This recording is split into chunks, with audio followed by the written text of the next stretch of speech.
Environnementaliste, scientifique, mais aussi activiste. Depuis ce lundi, c'est sous ce dôme du centre-ville de Kigali que 2000 personnes se rencontrent à l'occasion du tout premier congrès africain dédié au rôle des aires protégées dans l'avenir de la planète.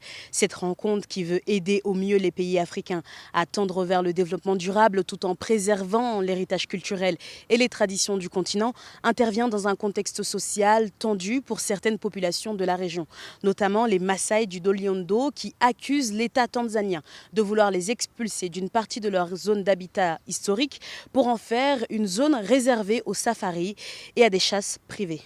Si nous avions l'appui de nos leaders dans nos pays pour aider nos communautés, alors je pense que nous pourrions régler ces problèmes de zones protégées. Nous n'avons pas besoin de l'argent des États-Unis, car ces zones protégées nous appartiennent.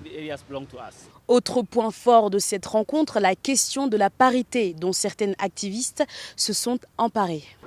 Il est plus qu'important que les femmes participent à la protection de l'environnement, notamment dans nos pays. Beaucoup d'hommes pensent qu'une femme n'est pas en capacité de regarder aussi loin qu'un homme et donc participer à la protection de l'environnement. Alors mettre des femmes à des postes de leader est plus que nécessaire.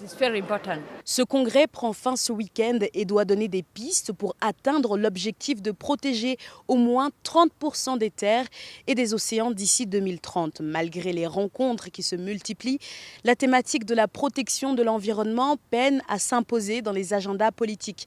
L'Afrique, responsable d'à peine 4% des émissions de gaz à effet de serre, est selon la Banque mondiale le continent le plus touché par le changement climatique.